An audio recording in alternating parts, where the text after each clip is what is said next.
그러므로 우리는 예수로 말미암아 항상 찬송의 제사를 하나님께 드리자. 이는 그 이름을 증언하는 입술의 열매니라. 오직 선을 행함과 서로 나누어 주기를 잊지 말라. 하나님은 이 같은 제사를 기뻐하시느니라. 하나님은 영이시니 예배하는 자가 영과 진리로 예배할지니라. 아멘.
선한 목자가 되시는 하나님, 목자는 양을 알고 양은 목자의 음성을 듣는다 하셨습니다. 오늘도 순종하는 양과 같이 주님의 음성을 듣고자 주님 앞으로 나아왔습니다. 102년 전 믿음의 선열들이 만세를 외치며 나라의 자주독립을 소망하였던 마음과 이 나라의 주권이 오직 하나님께 있음을 기억하였던 것처럼 오늘 우리 모두가 예배할 때 그와 같은 마음을 우리에게 허락하시고 우리 모든 자녀들에게 풍성한 꼴을 먹여주시어 쉴 만한 물가에 평안히 눕게 하여 주옵소서. 찬송하며 기도할 때 우리의 지치고 상한 영혼이 위로받게 하시고 말씀을 들을 때 우리 머리 위에 성령의 기름을 충만하게 부어 주옵소서. 그리하여 우리의 빈잔이 차고 넘쳐 예배하는 모든 성도들이 하나님의 나라를 경험하게 하시고 영생의 기쁨을 맛보게 하여 주옵소서. 우리 주님 예수님의 이름으로 기원하옵나이다. 아멘.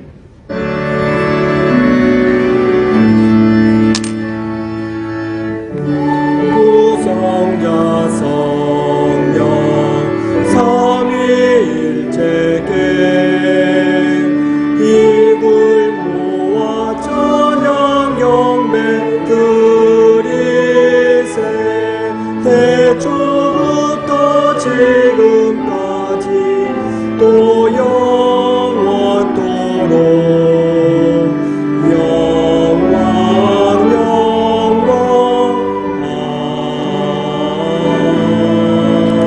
아멘. 지난 한 주간 우리들의 삶을 돌아보며 참회의 기도와 함께 나라를 위한 구국의 기도를 함께 드리도록 하겠습니다.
곧 나는 나를 위하여 내 허물을 도말하는 자니 내 죄를 기억하지 아니하리라. 아멘. 다 함께 사도신경으로 우리의 신앙을 고백하겠습니다. 나는 전능하신 아버지 하나님 천지의 창조주를 믿습니다. 나는 그의 유일하신 아들 우리 주 예수 그리스도를 믿습니다. 그는 성령으로 잉태되어 동정녀 마리아에게서 나시고 본디오 빌라도에게 고난을 받아 십자가에 못 박혀 죽으시고 장사된 지 사흘 만에 죽은 자 가운데서 다시 살아나셨으며 하늘에 오르시어 전능하신 아버지 하나님 우편에 앉아 계시다가 거기로부터 살아있는 자와 죽은 자를 심판하러 오십니다. 나는 성령을 믿으며 거룩한 공교회와 성도의 교제와 죄를 용서받는 것과 몸의 부활과 영생을 믿습니다. 아멘.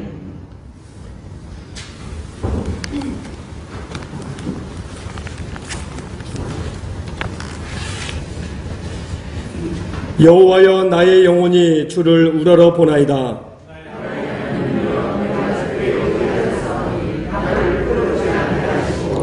나의 원수들이 나를 이겨 개가를 부르지 못하게 하소서.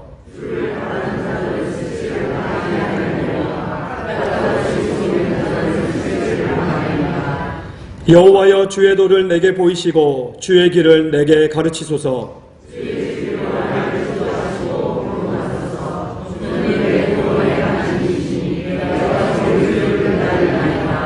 여호와여 주의 긍휼하심과 인자하심이 영원부터 있었사오니 여호와여, 내 젊은 시절의 죄와 허물을 기억하지 마시고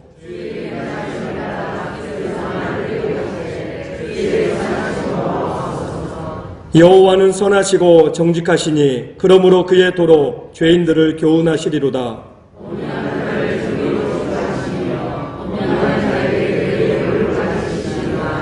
여호와의 모든 길은 그의 언약과 증거를 지키는 자에게 인자와 진리로다.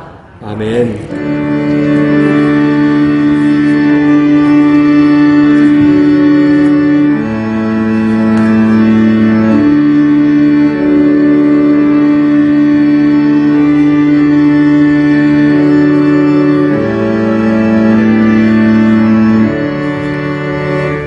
크신 하나님의 사랑 말로 다 형용 못하네. 저 높고 높은 별을 넘어 이 낮고 낮은 땅 위에 죄범한 영혼 구하려 그 아들 보내사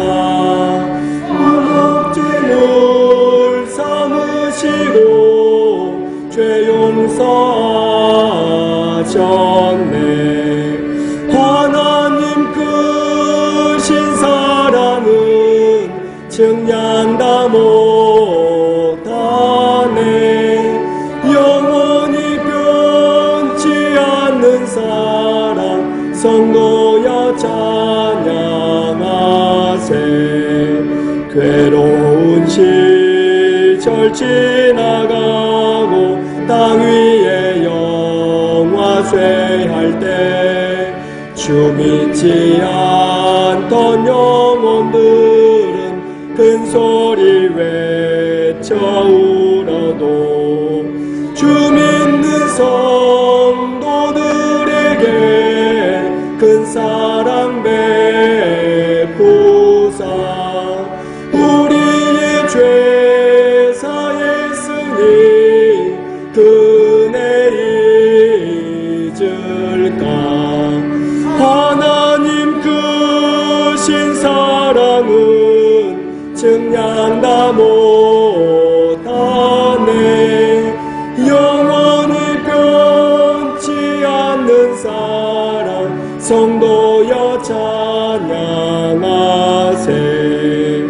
하늘을 두루마리 삼고 바다를 먹물 삼아도 한없는 하나님의 사랑 다 기록할 수 없겠네.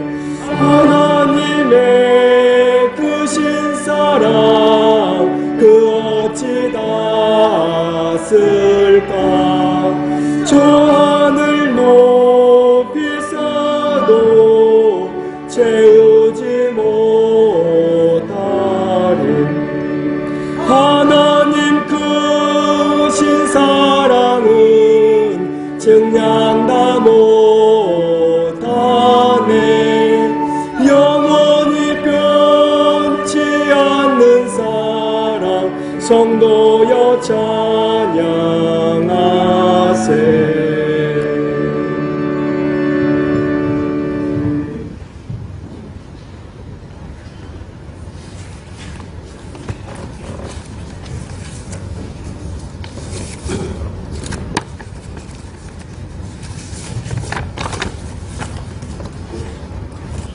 사랑과 은혜가 충만하신 하나님, 오늘도 거룩한 성회로 모여 하나님의 인자하심을 찬양하며 감사할 수 있는 복을 허락하여 주시니 감사합니다. 우리의 예배를 기쁘게 받아 주옵소서. 우리의 예배를 통하여 복을 허락하여 주시고 우리의 감사를 통하여 오직 하나님만이 영광 받으시기를 원하오니 저희와 함께하여 주옵소서.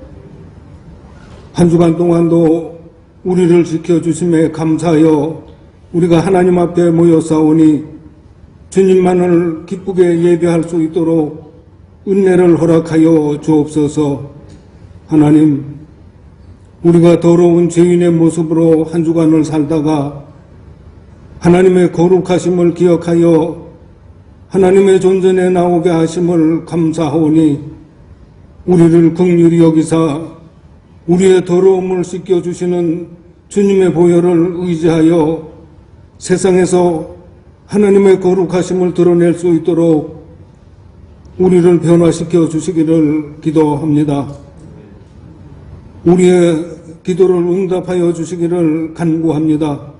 사랑의 하나님, 우리를 하나님의 선한 계획 안에 거하게 하시며 우리를 하나님의 선하신 계획의 도구가 되게 하여 주옵소서. 우리로 어둠의 권세를 이기는 빛이 되게 하시고 우리의 삶이 썩어지지 않는 소금의 역할을 감당할 수 있도록 함께하여 주옵소서. 우리의 삶을 하나님께 거룩한 제사로 드려지기를 원하오니 주님, 우리의 기도를 들어 응답해 주옵소서. 우리가 서로 성도의 교제를 나누게 하시며 우리의 교제를 통하여 하나님의 영광을 더욱 빛나게 되기를 원하오니 성령의 열매가 맺게 하시고 예수님의 성품을 닮아갈 수 있도록 복을 허락하여 주옵소서. 하나님의 거룩한 백성의 향기가 우리 삶에서 풍겨나오기를 원하오니 하나님, 우리의 삶을 주관하여 주옵소서. 특별히 이 시간 간구하고 원하옵기는 이제 아버지 하나님, 오늘 3월 첫 번째 주일을 맞이하여 이제 3.1절 기념 예배로 드리고자 합니다. 아버지 하나님,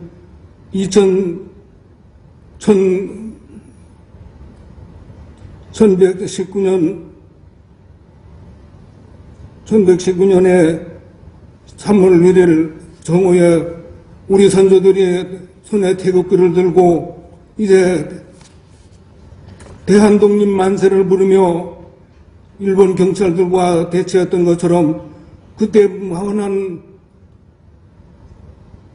희생자가 나고 또 피 흘리며 또 이제 감옥에 가서 온갖 고난을 다 당한 그 선조들을 생각하면서 저희들도 나라를 위해서 선조들의 본을 받아 더 하나님께 영광을 돌리는 저희들 되게 하여 주옵소서. 이 시간 또한 말씀을 들고 단위에 서신 목사님 위에 성령으로 역사하셔서 귀한 말씀을 증거하실 때에 하나님의 은혜가 함께 하시고 우리 듣는 모든 성도들에게 은혜가 넘치는 시간이 되게 하여 주옵소서. 감사드리오며 거룩하신 예수님의 이름 받들어 기도드리옵나이다. 아멘.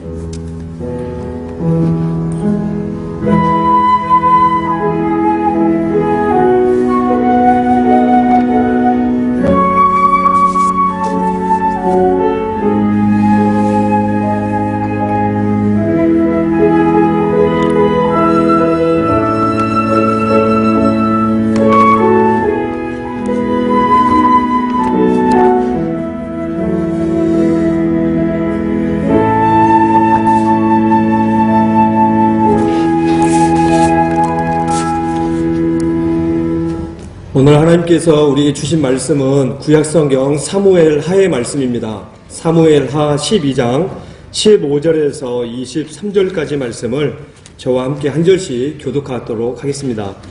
사무엘하 12장 15절부터 23절의 말씀을 함께 보도록 하겠습니다. 제가 가진 성경으로 구약 480면에 있습니다. 그러면 제가 먼저 15절 읽겠습니다. 나단이 자기 집으로 돌아가니라. 우리아의 아내가 다윗에게 낳은 아이를 여호와께서 치심에 심히 앓는지라.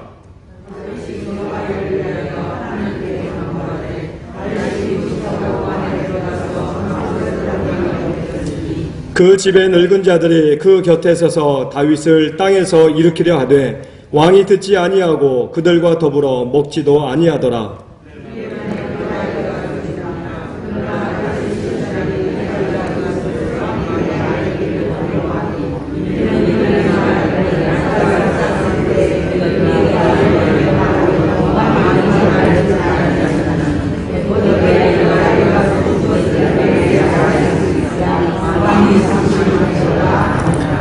다윗이 그의 신하들이 서로 수군거리는 것을 보고 그 아이가 죽은 줄을 다윗이 깨닫고 그의 신하들에게 묻되 아이가 죽었느냐 하니 대답하되 죽었나이다 하는지라.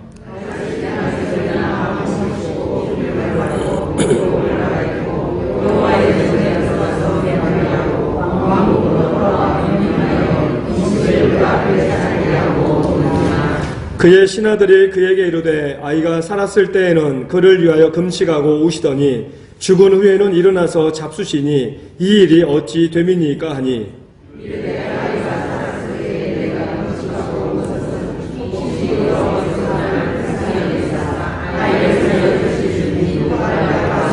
함께 읽겠습니다. 지금은 죽었으니 내가 어찌 금식하랴. 내가 다시 돌아오게 할 수 있느냐. 나는 그에게로 가려니와 그는 내게로 돌아오지 아니하리라 하니라.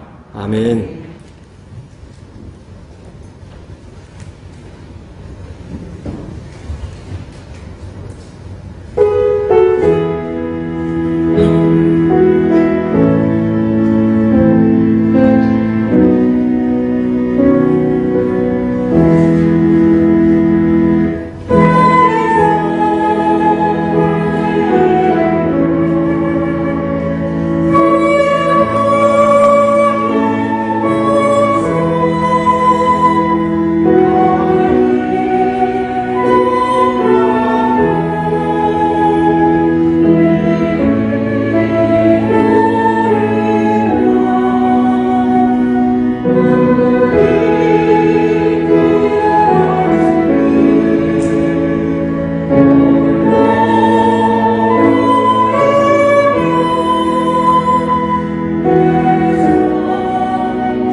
우리 하나님께 영광의 박수 올려드리겠습니다.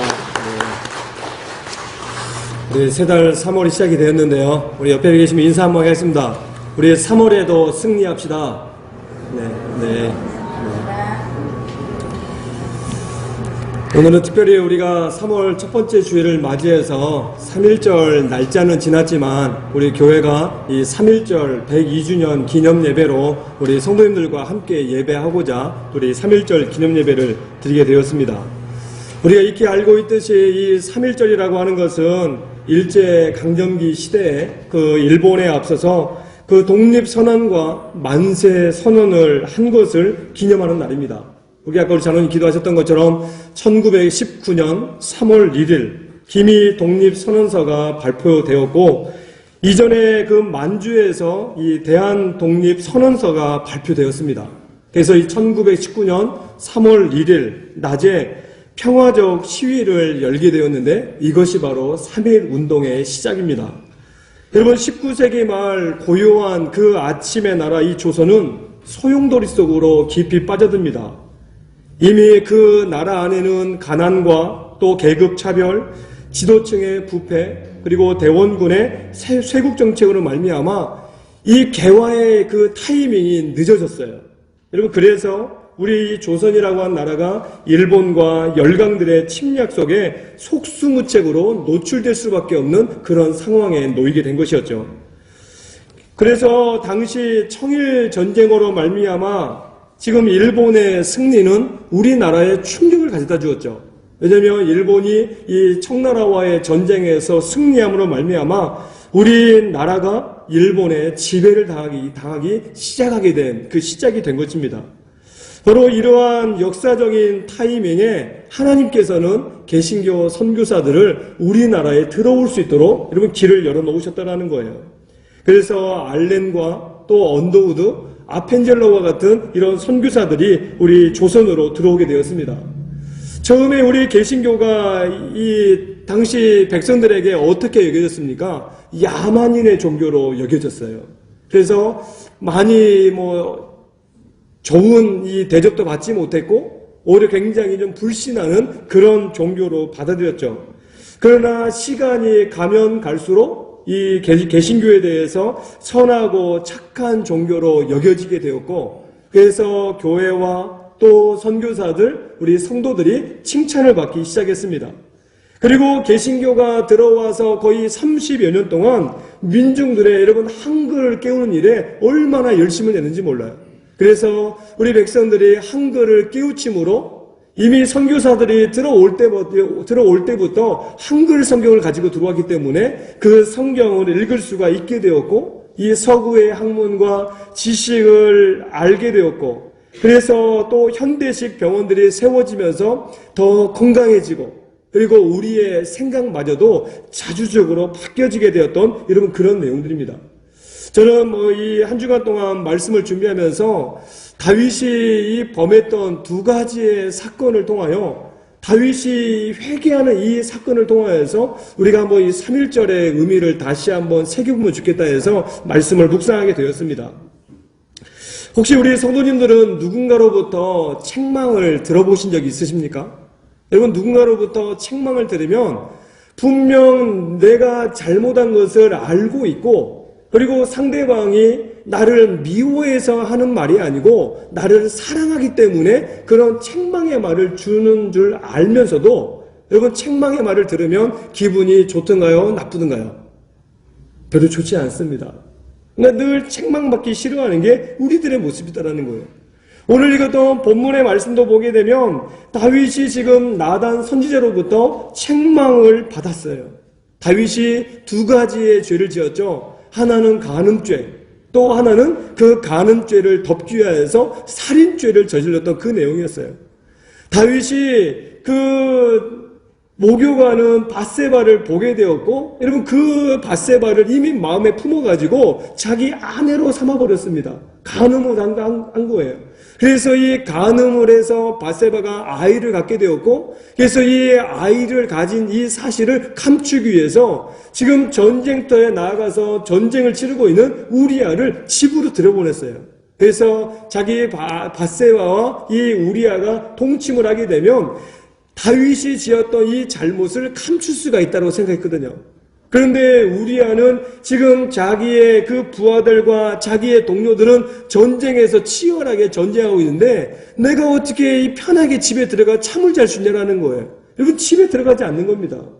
그래서 이 다윗이 어떻게 했습니까? 그 군대에서 최전방에서 그 전쟁에 놓여있는 요압에게 편지를 보내가지고 이 우리아를 최일선에 내보내라는 거예요. 그러니까 한마디로 우리아를 죽게 내버려 두라라고 하는 이런 그 죄를 범하게 된 것이죠. 그래서 다윗이 이 간음죄와 이 살인죄를 저지르게 됐던 그 내용입니다. 그런데 다윗이 이 자기가 지은 죄에 대해서 회개하지 않고 머뭇거리고 있을 때 하나님께서 나단 선지자를 바로 다윗에게 보내서 그로 하여금 그의 죄를 드러나게 하셨고 책망하신 거예요. 그래서 하나님께서 나단 선지자로 하여금 당신이 바로 그 사람이다라는 거예요. 바로 악한 자다라고 하는 그런 책망을 하게 되었죠. 그때 다윗의 반응이 어떠했냐? 여러분, 자신의 죄를 숨기지 않았다라는 거예요. 보통 일반적으로 사람들은 누군가 자신의 죄를 지적하면요, 그 죄를 감추기에 바쁩니다. 그런데 다윗은 나단 선지자의 책망을 들었을 때 자기의 죄를 감추지 않았다라는 거예요. 오히려 하나님께 내가 여호와께 죄를 범하였나이다, 자기의 죄를 인정하고, 그리고 하나님 앞에 여러분 눈물로 자신의 그 이불을 눈물로 적실 만큼 통곡하며 회개했던 그런 다윗이었습니다. 그때 하나님께서 다윗의 이 회개 기도를 들으시고 나단 선지자를 통하여서 하나님께서 다윗에게 주신 말씀은 여호와께서도 당신의 죄를 사하셨다라고 하는 그런 말씀을 전해 주었어요. 여러분, 이 말은 다윗이 자신의 죄를 진정으로 회개하고 애통할 때 하나님께서는 기다리셨다는 듯이 바로 다윗의 이 죄를 사해 주셨다라고 하는 그 내용이에요. 바로 그 말씀이 앞서 읽었던 이 본문 13절에 나와 있는 말씀입니다. 다윗이 나단에게 이르되 내가 여호와께 죄를 범하였노라 하매 나단이 다윗에게 말하되 여호와께서도 당신의 죄를 사하셨나니 당신이 죽지 아니하려니와. 그런데 우리가 그 다음 말씀을 보게 되면요, 하나님께서 지금 나단 선지자를 통하여서 당신이 낳은 아이가 반드시 죽을 것이라고 하는 그런 말씀을 주셨다는 거예요. 근데 여러분 생각해 보세요. 이미 하나님께서 다윗으로 하여금 내가 너의 죄를 뭐 해주셨다고 말씀하셨나요? 사해 주셨다고 말씀하셨어요. 근데 사해 주셨으면 그것으로 끝나야 되는 거 아닌가요? 그런데 말씀을 보게 되면 그것으로 여러분 끝나나요? 끝나지 않나요? 끝나지 않아요. 오히려 내가 너의 그 모든 회개와 눈물의 기도를 듣고 너의 죄를 사하겠다 말씀하셨지만 그것으로 끝이 아니다라는 거예요. 그 다음 말씀에는 당신이 낳은 아이가 반드시 죽으리이다. 즉 죄에 대해서 대가를 지불해야 된다라고 하는 그런 말씀으로 지금 하나님께서 나단 선지자를 통하여서 다윗에게 주시고 있는 그 말씀입니다. 여러분, 그러면 왜 하나님께서는 지금 죄를 사하시겠다고 말씀하시면서 다윗이 밧세바와의 관계 속에서 낳은 아들이 반드시 죽는다라고 말씀하고 있는 것일까요? 여러분, 그 이유는 바로 우리가 읽었던 그 앞선 14절 말씀 보시게 되면 14절 상반절에 그 답이 나와 있습니다. 이 일로 말미암아 여호와의 원수가 크게 비방할 거리를 없게 하였으니. 지금 다윗이 지은 이 죄로 말미암아 그 이방, 즉 대적들이 여호와를 비방할 거리를 만들어 줬다라는 거예요. 그래서 여러분 생각해 보십시오. 지금 베들레헴의 그 목동이었던 이 아이를 이스라엘의 왕으로 세워주신 분이 누구입니까? 바로 하나님이세요. 그리고 왕이라고 하는 이 사람은 이 이스라엘 나라 자체가 이 신분 정치입니다. 하나님께서 다스리시는 그 나라라는 거예요. 그렇기 때문에 왕은 늘 하나님의 공의를 따라서 재판을 해야 될 그 사명을 감당해야 될 사람이다라는 거예요. 그런데 하나님께서 세운 사람이고 하나님의 공의를 따라 재판해야 될 다윗이 범죄했기 때문에 지금 여호와의 원수로 하여금 하나님을 비방할 거리를 갖게 했다라고 하는 그 내용인 것이죠. 그래서 하나님께서는 당신의 공의를 위해서 여러분 다윗에게 부득이하게 뭘 하게 되었습니까? 징계를 하시게 되었다는 거예요. 여러분 이것은 오늘도 마찬가지입니다. 우리 모두가 하나님의 전적인 은혜로 부르심을 입었고 그 하나님의 전적인 은혜로 우리의 모든 죄에 대해서 용서함을 받고 하나님의 자녀가 되었어요. 그래서 이제는 주님이 내 안에 계시고 또 내가 주님 안에 있게 되는 그런 관계가 형성이 된 것이죠. 즉 주님과 내가 한 몸이 되었다는 거예요. 그런데 생각해 보세요. 주님과 연합한 나의 범죄는 나 한 사람의 범죄로 끝나지 않는다는 거예요. 나의 이 한 몸, 즉 주님과 내가 한 몸이 되어서 내가 죄를 저지르게 되면 내가 짓는 이 죄로 말미암아 하나님의 영광이 훼손이 됩니다. 그리고 내가 짓는 이 죄로 말미암아 하나님의 거룩이 훼손이 되고 하나님의 은혜를 욕되게 한다는 거예요. 여러분 그렇다면 한 가지 우리가 생각해 볼 것은요. 새 언약의 백성된 우리들도 지금 구약의 백성들 말고요. 저와 이 자리에 함께 하신 모든 성도님들도 만약에 죄를 짓게 되면 무조건 또 반드시 징계를 당하는 것일까요? 죄를 지으면 반드시 징계를 당하고 무조건 징계를 당할까요? 아니다라는 거예요. 여러분 왜 아닐까요?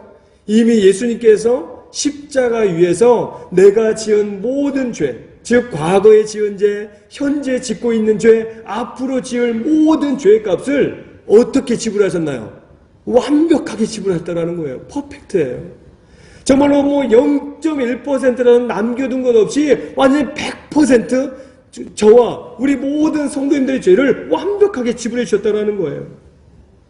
그래서 주님께서 당하신 그 수치와 형벌 그리고 죽으심으로 우리의 죄값이 완벽하게 지불이 되었습니다. 여러분 그렇기 때문에 우리가 예수님을 믿기만 하면 우리의 죄를 사함받을 뿐만 아니라 우리는 죄의 결과로부터 자유함을 누린다라고 하는 그 말씀을 주시고 있는 것입니다. 하지만 우리가 그렇게 하나님의 은혜로 죄의 용서함을 받았고 죄의 결과로부터 자유함을 얻었지만 우리의 이 본성이 어떻습니까? 타락한 죄성이에요. 타락한 죄성을 가지고 있는 우리들이기 때문에 언제든지 하나님의 은혜를 악용하고 그래서 반복적으로 죄를 지을 가능성이 여러분 있을까요? 없을까요? 있다라는 거예요. 그렇기 때문에 아무리 하나님께 우리가 용서받은 하나님의 은혜를 가지고 있지만 우리가 그 하나님의 은혜를 악용하고 또 반복적으로 죄를 짓지 못하도록 하기 위해서 우리가 그 짓는 죄에 대해서 때때로 하나님께서 뭘 하실까요? 징계를 하신다라는 거예요. 바로 그것을 오늘 다윗을 통하여 우리가 깨달을 수 있는 그 내용입니다.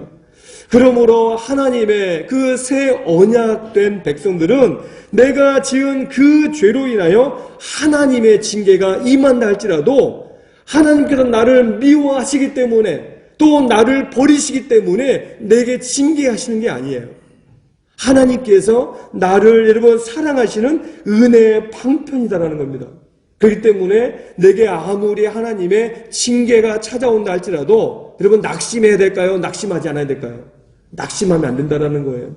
오히려 내게 징계가 임할수록 여전히 내가 하나님의 그 은혜 가운데 살고 있구나 이것을 깨달으면서 날마다 믿음으로 나아가야 된다는 것입니다. 그리고 지금 다윗이 자기의 죄가 드러나고 지금 책망을 받고 나은 뒤에 나단 선지자는 집으로 돌아갔습니다. 그런데 나단 선지자가 집으로 돌아간 뒤에 어떤 일이 발생했습니까? 오늘 우리가 읽었던 15절 말씀에요. 나단이 자기 집으로 돌아가니라 우리아의 아내가 다윗에게 낳은 아이를 여호와께서 치심에 심히 앓는지라. 지금 나단 선지자가 지금 다윗에게 하나님의 그 죄의 용서에 선언하고 나은 뒤에 자기 집으로 돌아갔어요. 그리고 나서 하나님께서 말씀하신 대로 이 아이가 즉 다윗과 밧세바 사이에서 태어난 아이가 어떻게 하기 시작했습니까? 심히 아프기 시작했다라는 거예요. 지금 15절에서 우리가 읽었던 말씀이죠. 지금 아이가 심한 중병에 걸렸던 이 사실을 알고 다윗은 아이를 위해서 하나님께 간절히 간구합니다. 여러분, 그 다음 16절 보십시오. 다윗이 그 아이를 위하여 하나님께 간구하되 다윗이 금식하고 안에 들어가서 밤새도록 땅에 엎드렸으니, 지금 다윗은 왕으로서 인간적으로 이러면 할 수 있는 방법이 얼마나 많았겠어요. 좋은 의사들, 좋은 약사들, 갖은 술사들 다 불러다가 얼마든지 아이의 회복을 위해서 애쓰고 할 수 있습니다. 그런데 말씀 보게 되면 다윗은 그렇게 하지 않았어요. 오직 한 가지, 자기의 모든 거 다 내려놓고 하나님 앞에 간구하고 금식하며 그리고 땅에 엎드려 기도했다라는 거예요. 지금 여기에서 땅에 엎드렸다라는 이 말은요, 더 이상 낮아질 데가 없을 만큼 자신을 최대한으로 하나님 앞에 낮추었음을 말씀하고 있는 그 내용입니다. 여러분, 그것도 하루가 아니에요. 오늘 말씀 우리가 읽었죠? 며칠 동안입니까? 거의 일주일 동안입니다. 일주일 동안 금식하고 땅에 엎드려 애통하고 통곡하는 그 마음으로 오늘 하나님 앞에 간절하게 기도했다라는 거예요. 우리가 성경을 보게 되면 다윗이 하나님 앞에 올려드렸던 기도의 내용들이 정말 많습니다. 근데 저는 다윗의 그 많은 기도 가운데 오늘 본문의 말씀만큼 이렇게 절박한 기도는 없었던 것 같아요. 일주일 동안 음식도 안 먹고 땅에 엎드려 애통하고 이 간절한 마음으로 거의 밤새도록 이러면 기도했던 이 모습, 지금 한번 생각해 보세요. 지금 다윗 입장에서 이렇게 기도를 안 할 수밖에 없는 거예요. 왜냐하면 지금 자기의 자식이 자신이 보는 앞에서 누구의 죄 때문입니까? 자기가 지은 죄 때문이에요. 자기가 지은 죄 때문에 죽어가고 있는데 그냥 가만히 앉아있을 부모가 어디에 있겠어요? 지금 어떤 병인지도 모릅니다. 그런데 심히 앓고 있는 이 아이가 점점 죽어가는 모습 보면서 마치 창자가 끊어지는 그와 같은 고통을, 일본 아픔을 겪으면서 다윗은 간절히 기도한 거예요. 지금 이런 다윗의 기도하는 모습, 거의 일주일 동안이나 반복되는 이 모습을 보고 그 다음 17절 말씀 보게 되면 여러분, 그 집의 늙은 자들, 즉 다윗과 함께했던 원로 신복들입니다. 그 원로 신복들이 지금 금식하며 오랫동안 땅에 엎드려 기도하고 있는 다윗을 일으켜 세우려고 했어요. 왕이시여, 이러면 안 된다라는 거예요. 지금 이렇게 막 거의 일주일 가까이 밥도 안 먹고 이렇게 땅에 엎드려 이렇게 금식하며 기도하고 있는데, 이러다가 왕이 잘못되면 나라가 어떻게 되겠냐라는 거예요. 이제 그만 울고 이제는 좀 음식도 좀 드시면서 기도하고 이제는 좀 의자에도 앉아서 좀 기도하라는 거예요. 그런데 다윗은 여러분 완강하게 거절했습니다. 마치 우리나라가 일본의 나라를 빼앗겼을 때 여러분 우리나라 백성들이 얼마나 절망했습니까? 역사의 기록을 보게 되면요, 많은 사람들이 일본에 집합할 때 많은 사람들이 그 술을 마시며 신세를 한탄했다라는 거예요. 이제 우리나라는 끝났다라는 것이죠. 이제는 우리나라 망했다라는 거예요. 그런데 이때 여러분 한국교회는 어떻게 했습니까? 한국교회마저 손을 다 놓고 있었냐? 그게 아니었다라는 거예요. 우리 한국교회는 여러분 비록 나라가 일본에 빼앗겼지만 이때 더 기도에 그 힘을 썼다라는 것이죠. 이 당시만 하더라도 당시에 이 크리스천이 약 20만도 채 안 되던 여러분 그때입니다. 그런데 이 모여있던 성도들이 200만을 그리스도께로 인도하는 비전을 가지고 100만인 구련운동을 시작했다라는 거예요. 나라의 정부 조직이 붕괴가 되고 그래서 어느 것 하나 제대로 서 있는 것이 아무것도 없을 때 오직 나라를 하나로 묶을 수 있는 네트워크가 무엇이었냐? 바로 한국교회였다라는 것입니다. 정말 믿지 않는 자들은 이제는 나라는 다 끝났다. 이제는 우리는 희망이 없다. 그렇게 넋을 놓고 있을 때 한국교회는 여러분 더 모여서 기도했다라고 하는 그 내용입니다. 그래서 이것이 그 3.1운동 당시 여러분 2천만 명 이상이 모여서 한날 이 3.1 만세운동을 외쳤던 그 시작이 되었다라는 거예요. 근데 우리가 잘 알고 있듯이 이 3.1 운동을 시작함에 있어서 중요한 역할을 했던 민족 33명 가운데 그 대표로 33명이 세워졌죠. 근데 그 33명의 대표 가운데 여러분 믿는 크리스찬이 몇 명이었습니까? 16명이었다라는 거예요.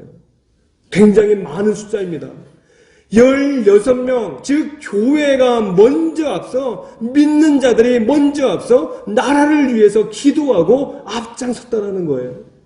우리 모두가 오늘 이 3.1절 예배를 통하여서 이 믿음의 선현들의 이런 믿음을 우리가 본받아야 될 줄로 믿습니다. 지금 다윗은 그 원로 신복들의 요청을 단호하게 거절했어요.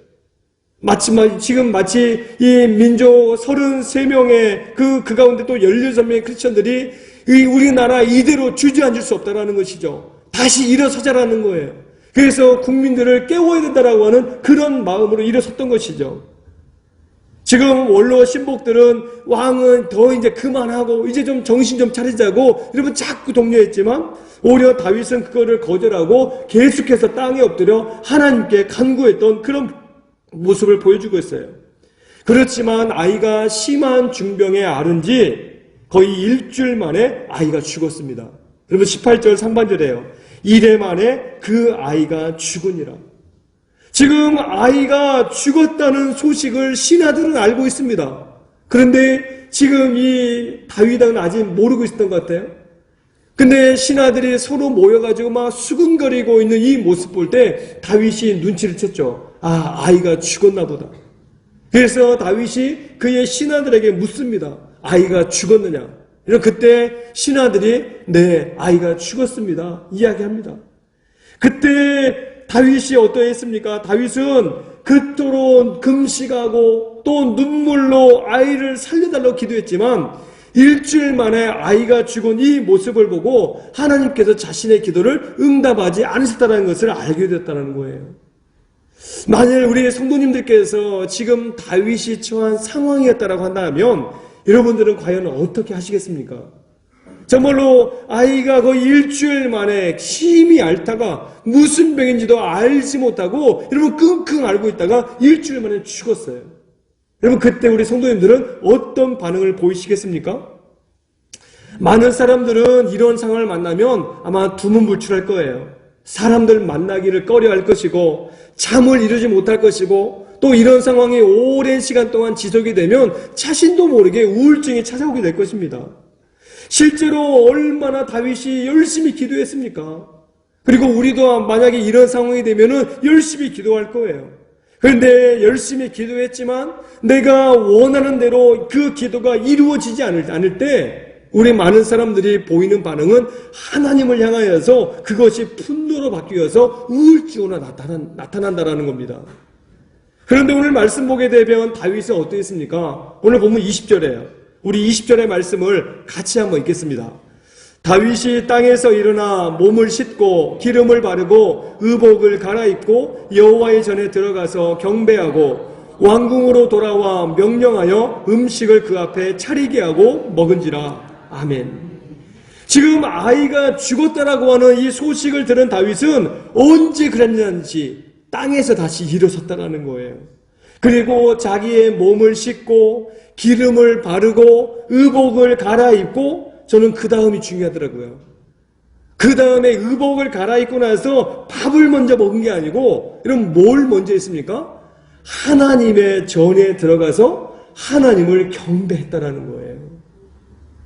그리고 나와서 왕궁으로 들어가서 신하들을 시켜가지고 음식을 시켜서 그 음식을 먹였다라는 것이죠.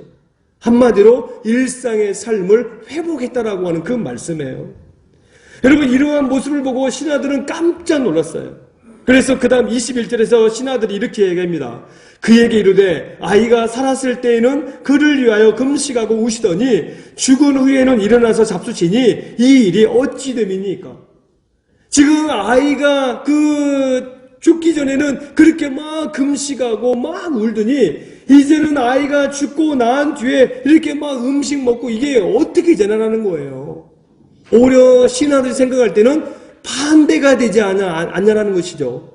왜냐하면 아이가 살아있을 때 더 밥 잘 먹고 힘을 내서 기도해야 되고 이제는 아이가 죽고 나면 여러분 더 입맛도 없어지고 더 힘이 빠져야 되는 것이 아니냐라는 거예요.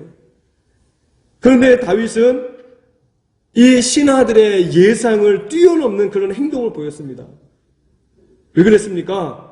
다윗은 우리가 역사적인 기록을 보게 되면요, 사울이 죽었을 때도 다윗이 얼마나 슬퍼했는지 몰라요. 그리고 아들 압살롬과 그 암논이 죽었을 때도 그렇게 울었습니다. 그런데 오늘 본문 말씀 보게 되면 지금 자신과 밧세바 사이에서 태어난 아이가 죽었을 때는 여러분 다윗이 울었나요? 울지 않았나요? 울지 않았습니다. 아이가 죽기 전에는 막 아이를 살려달라고 막 울었어요. 오늘 통곡하며 기도했습니다. 그런데 아이가 죽고 난 뒤에는 울지 않았다라는 거예요. 오히려 애곡하지 않고 몸을 씻고 기름을 바르고 의복을 갈아입고 오히려 하나님의 전에 나아가서 하나님을 예배하고 그렇게 예배를 드리고 나은 다음에 음식을 먹었다라는 것이죠. 지금 다윗은 슬픔의 자리, 절망의 자리에서 다시 일어섰다라는 거예요. 저는 이것이 다윗의 위대함이 아닐까 싶습니다. 우리가 역사를 보게 되면요, 일본의 총독부는 우리나라를 침략하고 나은 뒤에 우리나라를 완전히 이 백성들을 그 생각이라는 거 다 흐트러뜨리기 위해서요, 많은 양조장을 지었습니다. 양조장을 왜 지었을까요? 사람들로 하여금 많은 술을 마시도록 하기 위함이었어요. 그래서 이때부터 도박장이 생겨났고 매춘업이 활성화되었다는 거예요. 바로 조선인들의 삶을 저질스럽게 만들어서 영혼을 무너뜨리려고 했던 여러분 그런 생각이었습니다. 여러분 이럴 때 한국교회가 했던 일이 무엇입니까? 바로 선교사님들이 들어와서 교회를 세우고 또 성도들을 세워가면서 우리 조선인들 마음 가운데 심어주려 했던 게 바로 이 청교도적인 마음이었어요. 즉 성경이 주고 있는 그 말씀을 가르치려고 했던 그 가르침이다라는 것이죠. 만약에 이 복음으로 우리의 생각이나 우리의 마음이 다듬어지지 않으면 아무리 나라를 되찾아도 여러분 그 나라 오래 갖지 못한다는 것을 이미 선교사들은 알고 있었다는 거예요. 그래서 하나님께서 바로 이 선교사들을 통하여서 우리 국민들의 그 나라를 사랑하는 마음과 또 국민들로 하여금 깨끗한 마음을 갖도록 하기 위해서 선교사들을 우리나라에 보내주셨고 우리 선교사들을 통하여서 우리에게 바로 이 청교도적인 이런 신앙을 갖도록 했다라고 하는 그 내용입니다. 여러분 그렇기 때문에 우리나라가 바로 이 3.1 운동을 시작으로 다시 한번 일어설 수 있는 계기를 마련하게 된 것입니다.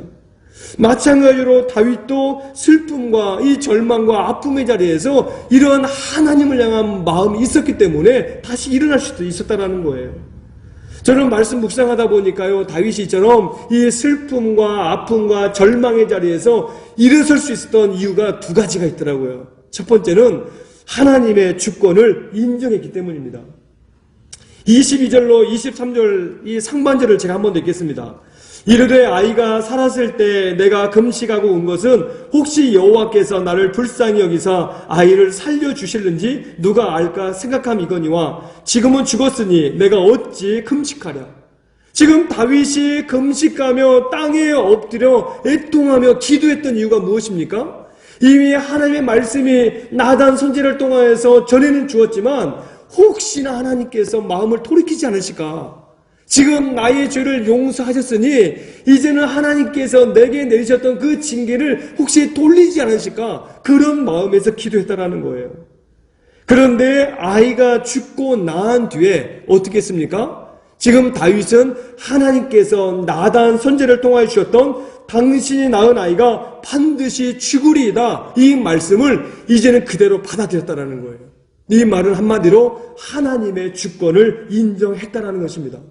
즉 인간의 모든 생사화복이 누구에게 달려있다라는 걸까요? 하나님께 있다라는 거예요. 오늘 그 마음으로 지금 다윗이 하나님을 인정했던 것입니다. 그래서 20절 상반절에서 다윗이 땅에서 일어나 몸을 씻고 기름을 바르고 의복을 갈아입고 여호와의 전에 들어가 경배하고, 만약에 다윗이 하나님의 그 신뢰하는 마음과 하나님의 주권을 인정하는 마음이 없었다면 아마 성전에 가지 않았을 것입니다. 자기 왕궁으로 들어갔을 거예요. 그런데 이 모든 것이 하나님의 주권에 있음을 여러분 알았기 때문에 그가 좌절하거나 낙심하지 않았다라는 거예요. 여러분, 이와 마찬가지로 우리 인간의 생사와 복이 하나님의 주권에 있음을 믿고 살아가는 자들은 우리의 기도가 응답되지 않아도, 내 인생이 내 뜻대로 이루어지지 않아도 하나님을 원망하거나 또 낙심하거나 또 시험에 들지 않는다라는 거예요. 오히려 내 기도가 이루어지지 않고 내가 내 인생이 내 뜻대로 이루어지지 않을 때 여러분 더 어떤 자리로 나가야 될까요? 예배의 자리로 나가야 된다는 거예요. 그것이 바로 믿음의 사람이 가져야 될 자세라고 하는 말씀입니다. 여러분, 두 번째는 다윗은 죽음이 무엇인지를 알았어요. 보통 사랑하는 자식이 죽으면 어떻게 하나요? 여러분, 주변에도 많이 그런 경우들 보잖아요. 자식이 먼저 죽으면 그 식음을 전폐합니다. 그래서 우리가 많이 하는 말 중에 하나는 자식이 죽으면 어디에 묻고 간다고 하나요? 부모의 가슴에 묻고 간다고 해요. 저도 앞서 교회에서 사역을 할 때 보니까요, 정말로 아이가 이 병으로 죽어가지고 수십 년이 지났지만 이 권사님 늘 그냥 아이를 잊지를 못합니다. 그래서 밤만 되면 아이가 생각나가지고 얼마나 많이 우는지 몰라요. 정말로 겉으로 보기에는 그렇게 정말로 밝고 환한데 신방을 하면서 보니까 이 가정사를 이야기하잖아요. 그래서 수십 년 전에 아이가 죽었는데 이 아이가 죽은 이것을 아직도 생각나가지고 아이를 못 잊겠다라는 거예요. 거의 20년, 30년 전인데도 여전히 이 권사님 늘 밤마다 눈물을 흘리는 여러분 그런 모습, 간증하는 그 모습을 들었어요. 지금 다윗도 마찬가지입니다. 지금 분명히 아이가 죽었기 때문에 얼마나 애통해하고 또 슬퍼할 만한데 지금 이 다윗은 그렇게 하지 않았어요. 왜냐? 지금 죽음이 무엇인지를 알았기 때문입니다. 그래서 23절에서 지금은 죽었으니 내가 어찌 금식하랴? 내가 다시 돌아오게 할 수 있느냐? 나는 그에게로 가려니와 그는 내게로 돌아오지 아니하리라 하니라. 즉 한마디로 죽은 아들이 다시 돌아오지 않는다라는 거예요. 한번 죽은 영혼은 다시 돌아오지 않습니다. 다윗은 이 사실을 알고 있었어요. 그렇지만 여러분, 죽은 아들이 내게 다시 돌아오지 않지만 어떤 건 할 수 있나요? 내가 죽은 아들에게는 갈 수 있다라는 거예요. 바로 죽음이 무엇인지를 제대로 알고 있었던 다윗이었기 때문에 압니다. 많은 사람들은 죽으면 그것으로 다 끝이라고 이야기해요. 다 끝난다. 그러나 죽음으로 그것이 여러분 끝이 아니고 소멸이 아닙니다. 우리 믿는 사람에게 죽음은요, 영원한 세계의 시작이에요. 아멘이십니까? 이 죽음은 만남입니다. 우리 육체의 장막을 벗은 우리 영혼은 그토록 만나기를 고대하고 사모하였던 예수님을 만나게 될 것이고 우리보다 앞서갔던 믿음의 선진들을 만나게 될 거예요. 그래서 우리가 죽으면 여러분 믿음의 조상이라고 불렸던 아브라함도 만나게 될 것이고 그리고 하나님 마음에 합한 자라 불렸던 다윗도 만나게 될 것이고 예수님의 수제자라고 불렸던 베드로도 만나게 될 것입니다. 그리고 우리의 가족들이 나보다 먼저 떠난 그런 분들이 있다면 여러분 그 사랑하는 가족들을 우리가 만나게 될 거예요. 지금 다윗도 지금 내 아들이 죽었지만 내가 다시 죽은 아들을 만날 수 있다라고 하는 그 믿음을 가지고 있다라는 것입니다. 그래서 다시 만날 수 있는 이런 미래적 소망 때문에 슬픔과 절망과 아픔의 자리에서 다시 일어설 수가 있었다라는 거예요. 여러분, 그래서 우리가 잘 알고 있는 말씀 있죠. 시편 23편 6절의 말씀 보게 되면 내 평생의 선하심과 인자하심이 반드시 나를 따르리니 내가 여호와의 집에 영원히 살리로다. 그렇게 말씀합니다. 우리의 인생의 시작은 이 땅에서 끝이 아니라는 거예요. 여러분, 내가 어디에서요? 여호와의 집에서 영원히 살리라. 이것이 우리의 인생입니다.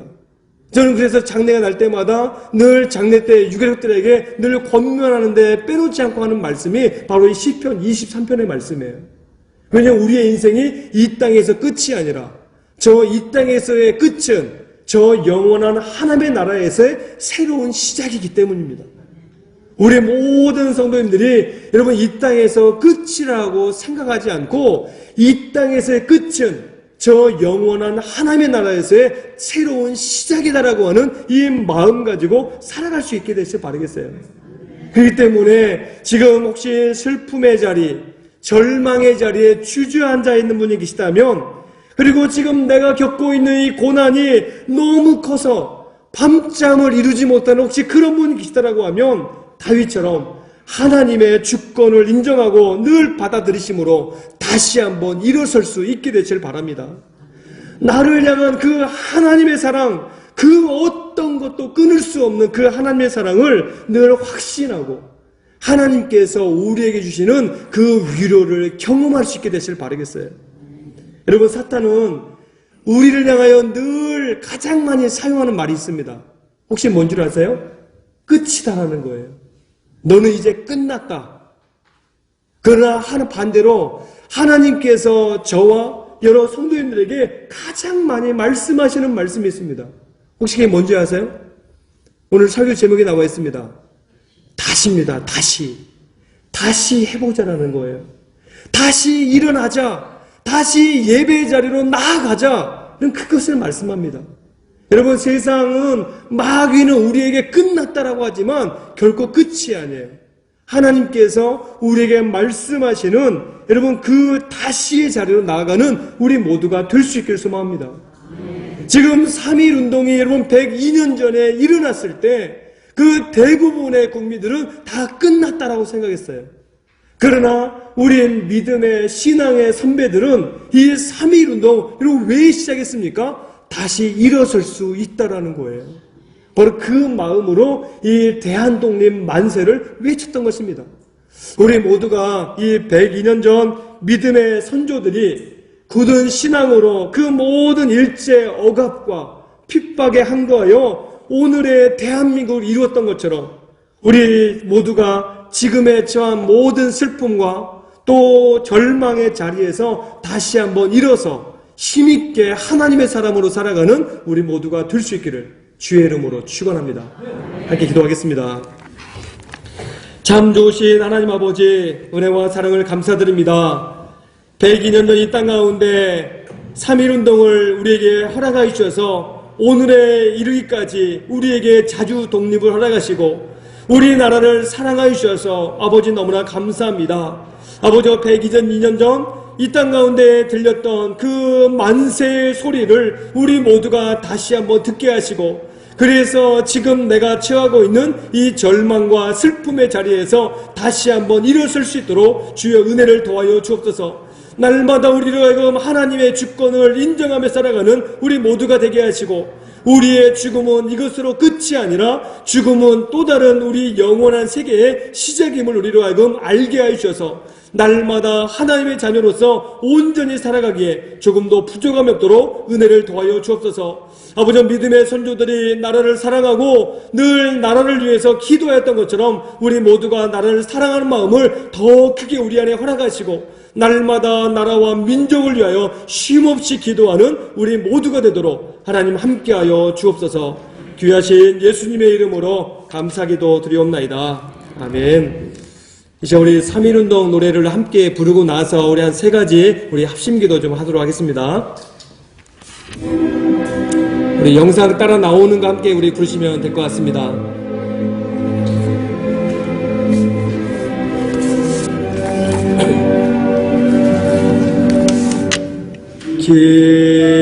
김인년 3월 1일 정오 터치자 민물 같은 대한독립 만세 태극기 곳곳마다 3천만이 하나로 이날은 우리의 의욕 생명이요 교훈이다. 한강물 다시 흐르고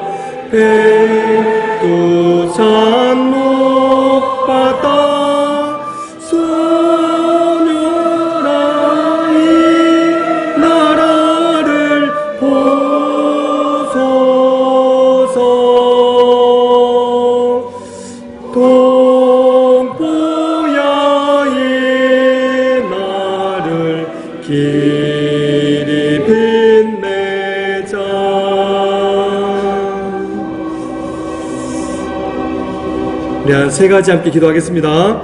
먼저 하나님께서 다스리시는 정의로운 자유민주주의 대한민국 되게 달라고 기도하시고, 하나님의 섭리 가운데 복음적인 통일이 이루어지게 하시고, 나라를 위해 기도의 불길을 끄지 않는 우리 한국교회 되게 달라고 우리 함께 합심하여 기도하겠습니다. 하나님 아버지, 오늘 또 우리를 사랑하여 주셔서 이 거룩한 주일을 맞이하여 우리에게 3.1절 아버지 기념 예배로 아버지 앞에 올려드릴 수 있도록 인도하시니 주여 너무나 감사합니다. 아버지 102년 전 이 땅 가운데 우리 믿음의 선현들을 통하여서 이 땅 가운데 자주 독립을 허락하시고 우리 나라에게 아버지 정말로 독립을 허락하여 주셔서 우리로 하여금 정말로 정의로운 아버지 자유민주를 이 땅 가운데 시작할 수 있도록 인도하시니 아버지 너무나 감사합니다. 일제가 아버지 우리나라를 억압하고 또 핍박하는 그 어려움이 있었지만 아버지 그것에 좌절하거나 낙심하지 않고 다시 한번 일어설 수 있는 그 은혜를 우리 안에 아버지 허락해 주셔서 너무나 감사합니다. 아버지, 지금의 우리 대한민국이 오직 하나님께서 다스리시는 정의로운 자유민주주의 대한민국 되도록 아버지 함께하여 주옵소서. 오직 하나님만이 우리나라의 주권자가 되시고 오직 하나님의 진정한 통치가 되도록 하나님 도우시고 인도하여 주옵소서. 또 하나 우리 하나님의 그 섭리 가운데 이 나라가 유일한 분단국가이오니 오직 복음으로 통일할 수 있는 날을 아버지 어수선히 허락하시고 아버지 하나님께서 우리 안에 허락해 주셨던 이 나라 다시 한번 허락해 주셔서 오직 주의 은혜로 남과 북이 복음으로 통일할 수 있는 그날을 어수선히 허락하시고 인도하여 주옵소서. 아버지 나라를 위해서 우리 대한민국 또 이 한국교회가 더욱더 쉬지 않고 기도하는 우리 나라가 되게 하여 주옵소서. 우리 한국교회가 늘 쉬지 않고 나라와 민족을 위해서 기도하여서 우리의 불길이 꺼지지 않고 그래서 날마다 하나님의 영광 위에 바로 세워지는 우리 모두가 될 수 있도록 하나님 아버지 함께 하여 주옵소서. 아버지, 우리 한국교회가 이 나라의 민족의 정말로 등불과 또 소금이 되는 역할을 감당하도록 우리에게 은혜를 도하시고 날마다 하나님 아버지 앞에 영광 돌리는 믿음의 삶을 살아가도록 우리 안에 허락하시고 인도하여 주옵소서. 예수 오직 하나님 원하시는 이 자유민주주의 오직 복음적인 통일 기도의 불길을 끄지 않는 우리 한국교회 되도록 하나님 아버지 함께하여 주시옵소서. 이 모든 말씀 예수님의 이름으로 감사기도 드리옵나이다. 아멘. 우리 봉헌 찬양하겠습니다.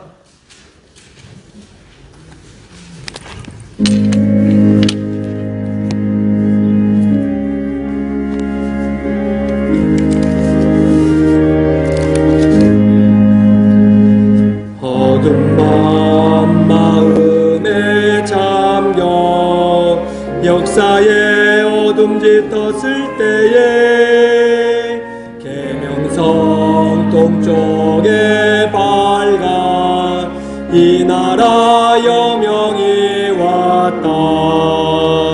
고요한 아침의 나라 빛 속에 새롭다. 이 빛 삶 속에 얽혀 이 땅에 생명 탐로와 간다. 목토에 뿌리는 깊어 줄로 줄기가지 솟을 때 가지 먹만을 내어 그 열매 만민이 산다. 고요한 아침의 나라 일꾼을 부른다. 하늘 씨앗이 되어 역사의 생명을 이어가리. 맑은 샘 줄기 용솟아 거칠은 땅에 흘러 적실 때 기름진 푸른 벌판이 눈앞에 활짝 트인다. 고요한 아침의 나라 새 하늘 새 땅아 길이 꺼지지 않는 인류의 횃불 우리 1절만 한번 더 하겠습니다. 어둠 밤 마음에 잠겨 역사의 어둠 짙었을 때에 계명성 동쪽에 밝아 이 나라 여명이 왔다. 고요한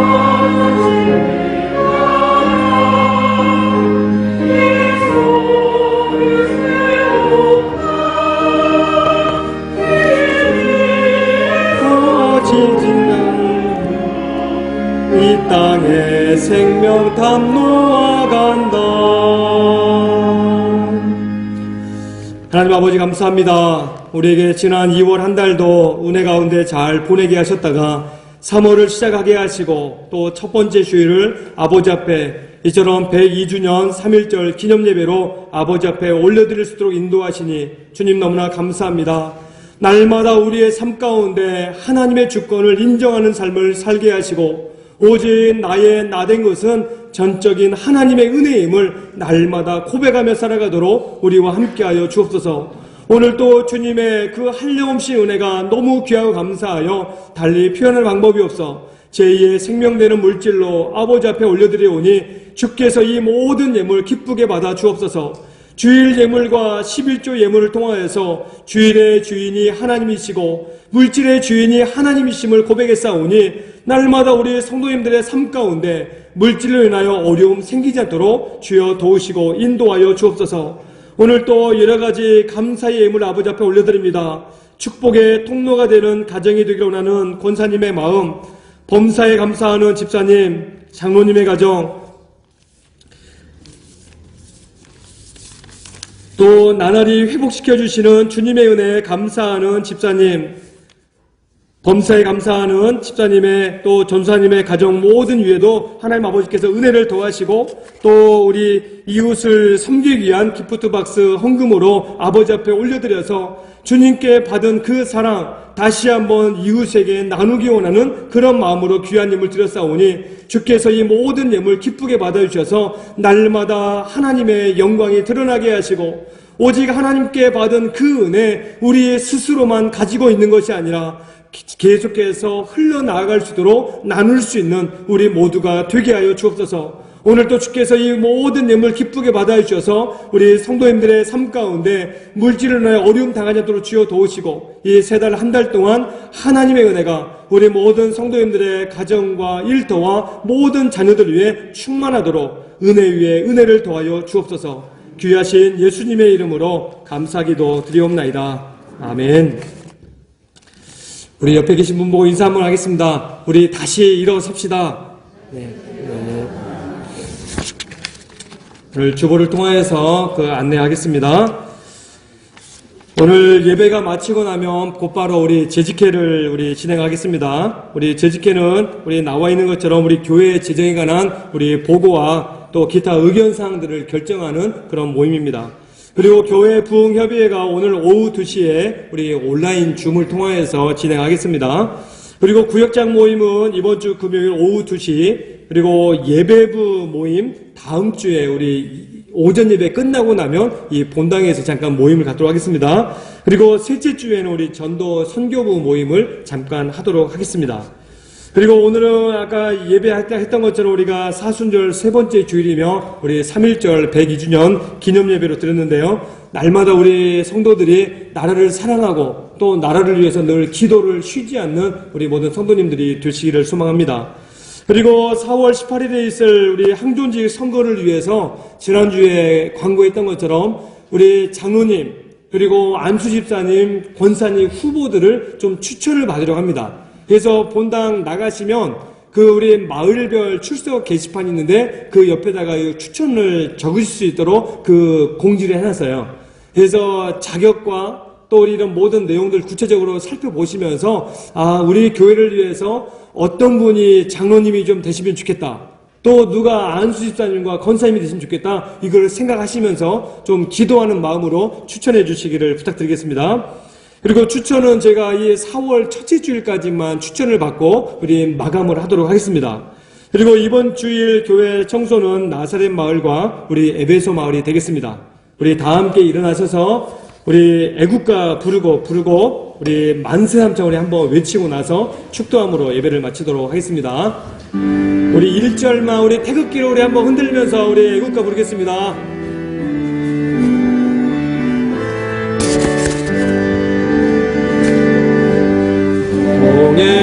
동해물과 백두산이 마르고 닳도록 하나님이 보호하사 우리나라 만세 무궁화 삼천리 화려 강산 대한 사람 대하늘 길이 보전하세. 우리 102년 전 우리 믿음의 선조들이 우리 조선의 독립을 외쳤던 것처럼 우리 만세를 한번 2번 하겠습니다. 한 번은 대한독립 만세를 3번 외치고 또 한 번 우리나라가 코로나로 인해 지금 어려움이 많은데 우리 대한민국 만세를 3번을 우리 또 외치도록 하겠습니다. 아셨죠? 자, 우리 먼저 대한독립 만세 3번 하겠습니다. 대한독립 만세! 대한독립 만세! 대한독립 만세! 한 번 더요. 대한민국 만세! 대한민국 만세! 대한민국 만세! 지금은 우리 주님 예수 그리스도의 은혜와 하나님의 사랑과 성령의 교통하심이 나라가 위기를 당하였을 때 선교사들을 보내시어 죽어가는 나라에 생명을 불어넣어 주시고 나라에 부흥의 은혜를 주시어 고난을 이길 힘을 얻게 하신 하나님의 은혜를 잊지 않고 믿음의 선율들처럼 나라를 사랑하고 쉬지 않고 나라를 위해 기도하기를 결단하며 속히 복음적 통일이 이루어지기를 소망하는 사랑하는 우리 세길의 온 성도님들 머리머리 위에와 이 나라 이민족 위에 코로나의 종식과 저 미얀마 땅의 평화와 그리고 각 선교지 위에 그리고 한 주간 새롭게 살아갈 우리의 모든 삶 위에 지금부터 영원토록 함께 하시기를 간절히 축원하옵나이다. 아멘.